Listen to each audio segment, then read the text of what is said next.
Bonjour à toutes et à tous. Je vous reçois aujourd'hui dans un endroit un petit peu particulier puisque c'est une galerie d'art à Aix-les-Bains, galerie qui reçoit 3 artistes pour la semaine à l'occasion d'Octobre Rose, mois d'octobre dédié depuis quelques années au cancer du sein. Donc ces artistes ont travaillé sur la femme et je me suis dit que c'était l'endroit idéal pour partager avec vous ma traversée de de la maladie, parce que je n'ai pas été touchée par un cancer du sein, mais par 2 autres cancers il y a quelques années. Et voilà, j'espère à travers ce témoignage, ce modeste témoignage, apporter peut-être un peu de lumière, d'espoir, à travers cette traversée qui peut être douloureuse, sombre, sans sens. Et pourtant, je dirais que moi, j'en ai trouvé. Donc j'espère que toutes celles et ceux qui sont concernés pourront trouver du sens. Alors j'ai eu 2 cancers, un en fin 2016 et un début 2017, donc à 3 mois d'intervalle, sachant que dans cet intervalle-là, je fêtais mes 40 ans. Alors je vais mettre je fêtais parce que enfin, j'aurais aimé fêter mes 40 ans, mais j'ai pas du tout eu la tête à la fête, je n'étais pas du tout en joie ou gaie puisque j'étais, je dirais, assommée par l'annonce de la maladie. Et je me suis dit, ça venait complètement venir anéantir ce que je croyais des 40 ans. Je me suis dit, bon, à 40 ans, je vais être en pleine force de l'âge, j'ai acquis plein d'expériences, voilà, j'ai un bagage solide derrière moi, donc je vais pouvoir faire des choses nouvelles. Enfin, vraiment, je voyais la quarantaine comme quelque chose de waouh, avec une grande ouverture, en tout cas un champ des possibles immense. Et l'annonce de la maladie a été, j'ai trouvé ça super injuste. Je me suis dit, mais comment c'est possible? Pourquoi moi? Alors, comme si d'autres méritaient, mais pourquoi moi, quoi? Je me dis là, la poisse, quoi. Pourquoi la vie m'en veut autant? Donc, je suis passée par des émotions qui m'ont baladée dans tous les sens, de la tristesse, de la colère. Je m'en suis prise à d'autres, comme s'il fallait que je trouve un responsable. J'avais peur. J'étais terrorisée par le fait de mourir, comme si là, ma vie, tout s'arrêtait, quoi. Tous mes projets, mes envies, mes ambitions. J'étais quelqu'un de sportif, même hyperactif. J'avais plein de projets et là, boum, tout s'arrête. Voilà, comme s'il fallait que je me regarde dans le miroir. J'avais pas envie de me regarder dans le miroir, moi. Je pensais que tout allait bien, quoi. Donc pourquoi je suis malade? Pourquoi je suis malade? Donc au départ, j'ai lutté contre ça. J'ai pas voulu regarder, j'ai pas voulu écouter. J'ai rejeté. Je dis non, non, non, non, non, non, surtout pas. Je veux pas entendre ce qui se dit là, ce qui se fait, ce qui se passe. Alors la médecine faisait son job, mais j'étais en dessous de tout. Et puis je continuais de bosser, jusqu'au moment où le médecin m'a dit là, Christelle, c'est plus possible. 9 de tension, je dormais beaucoup, je perdais mes cheveux, enfin c'était la cata, sauf que je voulais pas voir, sauf que mon corps était en train de me lâcher. Et donc j'ai fait une dépression. Et en fait, ça a été une dépression. Alors sur le coup, forcément, c'est pas du tout agréable, c'est pas cool. Et en fait, cette dépression a été salvatrice puisqu'elle m'a tellement emmenée bas. J'ai senti en moi un appel là. L'appel, c'était marche ou crève. Alors sur le coup, marche ou crève, quoi, marche ou crève. Je sentais que si je restais figée là, si je ne regardais pas les choses, si je n'écoutais pas ce qui se passait dans mon corps, de toute façon, je vais le dire comme ça, j'allais crever. Donc là, quel choix je fais en fait? Est-ce que j'ai envie d'aller par là ou par là? C'est comme les 2 chemins qui s'ouvrent comme ça. Alors marche ou crève, ok, je vais marcher. Et en fait, j'avais toujours eu le projet de faire le chemin de Saint-Jacques-de-Compostelle, mais en mode, vous savez, warrior quoi, sportive. Je vais mettre tant de jours, je vais le faire en courant presque, la one again. Quoi. Là non, en fait, humilité. J'avais pas le choix de toute façon, le sac pesait trop lourd pour un corps bien trop fatigué. Voilà, je me suis chargée de mes 2 cancers, parce que le sac, on comprend quand on marche que c'est souvent ça. Qu'est-ce qu'on met dans notre sac? Et c'est pas une question de matériel. Il y a plein d'autres choses dans un sac. Donc je me suis chargée de mes 2 cancers, de ma fatigue, de ma peur, et je suis partie. Je suis partie marcher, je suis partie me reconnecter à la nature, je me suis abandonnée à la nature. Et en fait, à travers la marche, au départ, attention, je me suis dit, je marche 1 semaine, 15 jours, on verra. Saint-Jacques était pas un objectif, c'était la direction. Mais jamais je pensais arriver au bout. Avec tout ce que je portais, jamais je pensais arriver au bout. Et puis j'ai marché, 1 jour, 2 jours, 3 jours, 5 jours, et mon corps avait mal, et je souffrais, les douleurs du sac, la peur toujours qui était là, la maladie toujours présente. Puis je me suis je m'ouvrais à d'autres choses. En fait, plus je marchais, plus il y a quelque chose qui s'ouvrait. Et vraiment cette reconnexion à la terre et à la nature. Enfin, il y avait quelque chose que je pouvais pas expliquer et qui est difficilement explicable par les mots, même encore aujourd'hui. En tout cas, c'était comme une reconnexion avec l'environnement, avec l'univers, avec tout ce qui m'entourait, quoi. Et ça m'a beaucoup questionnée sur comment je me nourris dans mon quotidien. Alors, je vais parler de nourriture visuelle parce que là, je voyais des papillons, je discutais avec les animaux parce que des fois, je voyais pas un pèlerin. Je chantais, je priais aussi, j'ai appris des chants religieux. Et vraiment, la moindre petite chose, même j'allais dire un pauvre caillou, il pouvait m'inspirer quelque chose. Et en tout cas, avec cette reconnexion à ce grand tout dont je faisais partie. Et ça a créé quelque chose dans mon corps, parce qu'à un moment donné, sur le chemin, je me suis arrêtée. D'un coup, je me suis arrêtée, j'ai regardé derrière, je dis tiens, je sens que le cancer est derrière moi. Je savais pas ce que ça voulait dire encore, mais je sentais que dans mon corps, il y avait quelque chose qui se passait. En tout cas, c'était les prémices de quelque chose qui se passait, d'un changement, de ce renouvellement. J'ai continué mon chemin jusqu'à la frontière espagnole. Je pensais arrêter, retourner chez moi. Puis en fait, je me suis dit, non, je continue, quoi. J'ai envie de continuer, d'y aller, quoi. Et j'y suis allée, malgré les douleurs, je ressentais plus forcément la peur, mais j'avais des douleurs dans le corps, mais j'avais envie d'y aller, d'avancer. Donc j'ai marché 71 jours et je suis arrivée à Saint-Jacques-de-Compostelle. Puis je suis allée jusqu'à Fisterra, jusqu'à l'océan, pour ceux qui connaissent. La borne 0 km et au bord de l'océan, là, c'est cette immensité, c'était magnifique d'arriver là. Puis je ressentais une certaine fierté, mais une fierté bien placée, mais je me suis dit, waouh, j'ai pu me faire vivre ça. Quelque part, la maladie m'emmenait vers ça aussi, quoi. Il n'y avait pas que du mauvais, il n'y avait pas que du moche, là, dans cette maladie. Elle me permettait de me dépasser. Mais avec humilité. Et je suis rentrée chez moi et j'ai dû me faire opérer 3 jours après le retour. Et là, mon chirurgien qui me connaissait déjà, j'ai été super surprise parce qu'il me dit, il me regarde puis il me dit, mais qu'est-ce qui s'est passé depuis la dernière fois que je vous ai vu? Je vous ai vu il y a 4 mois. Qu'est-ce qui s'est passé? Il y a un truc qui a changé chez vous. Et là, je me suis dit, waouh, le chemin intérieur se voit à l'extérieur. Et je trouvais ça extraordinaire parce que lui, il savait pas du tout mes projets, il connaissait rien de tout ça. Et là, je lui dis, j'ai juste marché, quoi.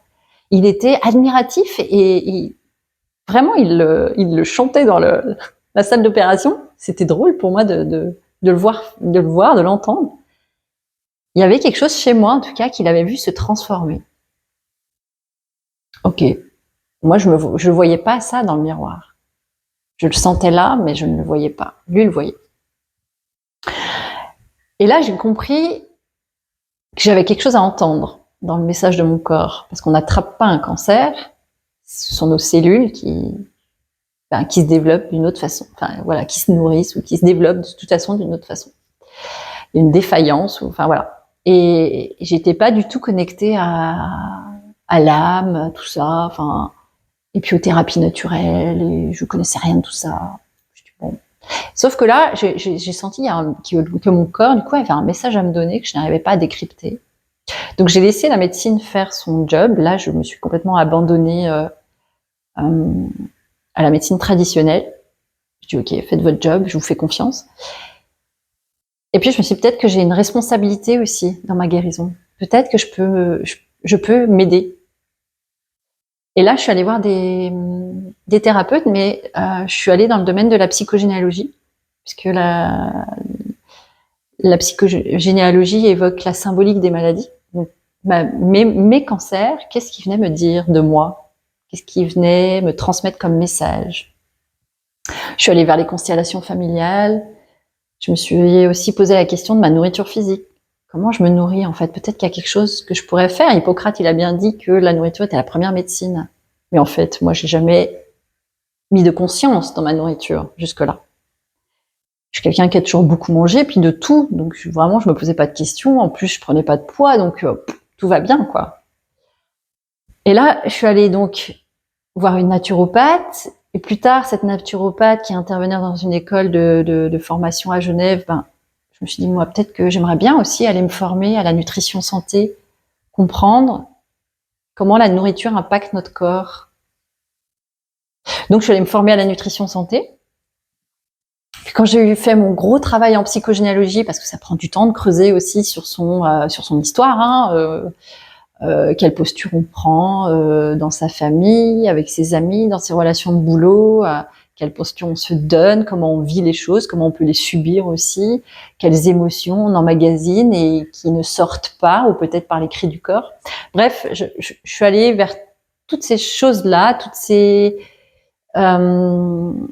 thérapies-là. Je suis aussi allée soigner mon corps, on va dire, astral, causal, enfin voilà, mon corps énergétique. Donc je suis allée vers les soins énergétiques, la chromothérapie, le magnétisme, etc. Et en fait, je me suis dit, waouh, si ces techniques-là m'ont aidé, je peux aussi aider d'autres personnes. Donc après avoir fait mon gros travail, après avoir épuré, je continue toujours, je dirais, parce que quand on ouvre une porte, il y en a toujours d'autres qui s'ouvrent. Mais je me suis formée à la psychogénéalogie, à la nutrition santé, à la chromothérapie. Et en fait, ma chance, elle est aussi là, c'est d'avoir fait du cancer un allié, ce qui m'a permis de me transformer. Et c'est en ça que je dirais qu'il est passé de ennemi, que je ne voulais surtout pas regarder, à un ami, quoi, en fait. Puisque ce sont des cellules, ce sont des cellules de mon corps. C'est mon corps qui est venu me transmettre ce message-là de transformation. Après, la voie aurait pu être tout autre. Il y a plein de voies différentes dans la guérison. Mais en tout cas, il y a la voie de la guérison par la médecine traditionnelle. Et pour moi, il y a la voie de la guérison spirituelle, émotionnelle, psychique. Enfin, voilà. Mais ça, c'est ma vérité à moi. C'est pas la vérité. On a tous un chemin différent dans cette traversée du cancer. Et pourvu que chacun trouve son chemin, ses réponses, c'est tout ce qui importe. Alors, je voudrais vous lire un écrit que j'ai fait un soir de décembre 2023. C'était un mois avant mes derniers contrôles. Et en fait, c'est drôle parce que j'ai écrit ça. Un mois et demi après, j'avais mes contrôles, mais en mois, avant d'avoir les résultats, je me disais, ça y est, je me sens guérie. C'est pas seulement recevoir les résultats de l'hôpital qui m'intéressait, mais c'était de sentir ça. C'était de sentir que ça y est, là, il y a un truc qui s'est passé où vraiment je sens profondément que je suis guérie. Et je reste humble par rapport à ça aussi, par rapport à cette guérison. Parce que derrière ça, c'est pas je me sens guérie, puis ça y est, je recommence comme avant, ma vie d'avant, parce que pour moi, il y a un avant le cancer, un après le cancer, un après le cancer. Et je recommence pas à faire n'importe quoi. Tout ce qui m'a nourri là, de sa générosité, d'amour, de lumière, j'ai envie de continuer sur cette voie-là, en fait. Donc, je continue toujours dans mon quotidien. Je continue de me former, je continue de pratiquer, je continue d'aller découvrir. Aujourd'hui, on a une chance d'avoir vraiment de pouvoir vivre de multiples expériences qui sont plus ou moins extraordinaires, ou en tout cas qui sont très nourrissantes. Donc, je continue dans cette voie-là. Alors, je vais vous lire ce petit texte qui s'appelle « Cancer, quand faire ?» Qu'en faire en deux mots, hein. C'est pas l'enfer, c'est qu'en faire. Qu'est-ce qu'on en fait, quoi. Voilà ce que j'étais quand je t'ai rencontré. Je pensais que c'était de ta faute si je ne savais pas m'aimer. J'étais prostrée, enchaînée. Je croyais pourtant m'être déjà regardée. Mais qu'est-ce que tu crois? Je ne t'ai jamais invité. Tu viens, tu t'installes, tu fais ton lit. Et dans ton coin, sans un bruit, tu grandis. Mais depuis quand on ne demande pas mon avis? Est-ce que j'ai une tête à toujours dire oui? Tu m'as dépouillée, mise à nu. J'ai crié ma haine, ma colère, ma rage. J'ai pleuré mes peurs quant à l'heure venue. Tu m'as volé ma vie enfermée dans une cage. Jamais personne n'a osé venir me bousculer ainsi. Jamais on ne m'a regardé comme toi d'aussi près, d'aussi loin. Toi, un ami? J'ai fait de toi mon ennemi. Tous les miroirs, je les ai fuis. Tu m'as fait vivre la douleur, l'absence, la terreur. Décidément, je n'étais pas faite pour le chemin du bonheur. Croyance héréditaire que la vie n'est pas sur terre. Tu as simplement répondu au silence de mes prières. Grâce à toi, j'avais le choix d'enfin quitter ma terre. Tu m'offrais mon dernier voyage puisque depuis tant d'années, rien ne me soulage. Cancer, à quoi tu sers? Tu aurais donc une utilité, un message à me délivrer? Pourquoi n'ai-je pas été prévenue autrement? Mes oreilles étaient-elles sourdes au message précédent? Pourquoi moi, je ne mérite pas ça? Il y a une mauvaise donne. Mon Dieu s'est trompé de personne. Je peux pleurer, me cacher derrière l'injustice. Rien n'y fera, tu es là pour moi, pour me délivrer du supplice. Alors je vais enfin me redresser, planter mon regard dans mon être tout entier, prendre ta main, faire de toi mon allié, car j'ai compris que pour avancer, je devais t'écouter. Cancer, qu'en faire? Je te croyais intrus, or tu m'as secouru. Pour la première fois, grâce à toi, la vie s'est emparée de moi. Je suis tombée, je me suis relevée, j'ai trébuché, je n'ai pas été épargnée. Mais je n'ai pas abandonné. J'ai persévéré. J'ai écouté, j'ai reculé, j'ai lâché, marché, cheminé. Je me suis libérée. Aujourd'hui, je te dis adieu, mon ami. Je n'ai plus besoin de toi pour comprendre qui je suis. Je suis debout, les deux pieds dans la vie. Cancer, tu peux désormais te taire. Mon chemin se poursuit, je suis désormais guérie. La gaieté, la joie. Je cultive au mieux ma foi. Enfant de la puissance de vie, je prends ma place et je souris, car les obstacles, je les dévie, car les montagnes, je les gravis. Je ne erre plus en mode survie. J'ai déposé les armes, je ne cache plus mes larmes. À la lueur de ces années, je fais le choix de vous aimer. Mon corps, mon âme se sont enfin retrouvés. Alléluia, amen. Que la lumière soit pour l'éternité. Voilà, un petit texte et un témoignage qui, j'espère, vous apporteront du soutien, de l'espoir. Et en tout cas, si vous avez envie, besoin de partager, d'échanger, d'évoquer avec moi ou avec d'autres qui partageront en commentaire cette vidéo sur votre chemin à vous, sur votre chemin de guérison, sur ce qui se passe pour vous, moi je suis toujours disponible à partager et à témoigner. Puisque je dis aujourd'hui que la vie m'a fait un cadeau. Je l'aurais pas dit, attention, quand j'étais en plein dans la maladie, mais aujourd'hui, je peux le dire, la vie m'a fait ce cadeau du retournement, de la conversion. Voilà, ça a été un chemin pour moi de lumière qui m'a permis de me transformer. Alors, je vous souhaite vraiment à toutes et tous qui traversaient cette période peut-être difficile de votre vie. Je vous souhaite beaucoup d'amour, beaucoup de douceur, beaucoup de lumière et de vous laisser attraper par la vie qui vous aime. Je vous embrasse et à bientôt pour la prochaine vidéo.